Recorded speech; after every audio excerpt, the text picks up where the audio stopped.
Bakit mas maraming nagsasabi na mas masaya yung childhood ng mga batang 90s kaysa sa ngayon? Bakit mas maraming nagsasabi na yung mga batang 90s mas swerte sila kasi mas masaya yung mga naging childhood experiences nila? Simple lang. Mga batang 90s, pakinggan nyo to. Lapit ka konti. Yung panahon natin hindi pa uso cellphone. Hindi pa uso yung puro Mobile Legend, lalaro ka sa cellphone, nanonood ka sa cellphone. Lahat ng laro natin nung bata tayo puro physical. Naalala mo pa ba yung lalabas ka sa hapon para lang makipaglaro sa mga kaibigan mo? Yung tipong nababatrip ka na kasi nabuburot ka na sa laro.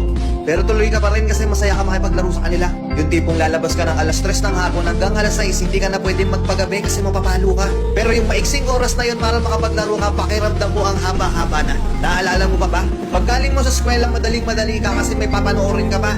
Oo, kasi yung mga palabas sa TV noon, puro pang bata pa. Puro cartoons, may mga anime pa. Nakakatuwa kasi yung mga palabas noon talagang nakakatulong sa bata. May matinik, may hirayang manawari, may eskwela pa. Hindi ngayon, putik na yan yung mga pinapanood ng mga bata, puro pag-ibig na, puro drama, di ba? Mapapang umaga ka man, nung panghapon ka man sa klase, makakapanood ka. Naaalala mo pa ba? Yung nagtutulog-tulugan ka sa hapon sa mama mo para lang makaiwas ka sa palo niya. O teka, naririnig mo ba yun? Oo, paulan na. Gigising ka ng madaling araw, nag-aabang ka ng balita. Ganitong umuulan na, sana walang pasok. Yung tipong kahit hindi pa nag-a-announce sa balita, pag lumakas yung ulan ng ganyan, anak, wag ka nang pumasok. Manood ka na lang sa TV ha. Makikipagtampisaw ka sa ulan kasama ibang mga bata. Nakakamiss yung mga panahong wala ka pang pinoproblema. Nakakamiss yung mga panahong wala ka pang responsibilidad at obligasyon.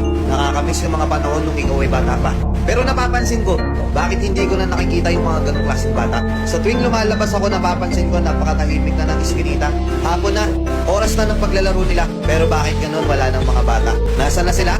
Napokus na sa kaka-cellphone. Hindi na lumalabas ng bahay. Mas minaigi na lang nilang mag-cellphone at manood ng mga bagay na wala namang kakwenta-kwenta. Iba na talaga panahon ngayon, no? Kasi ngayon yung mga bata hindi na nila ini-enjoy yung pagkabata nila. Hindi na sila lumalabas para makipaglaro sa mga kalaro nila. Nagbabago na talaga yung takbo ng mundo, di ba? Kaya kung ako natanungin, oo, masaya ako na naging parte ako ng batang 90s na to.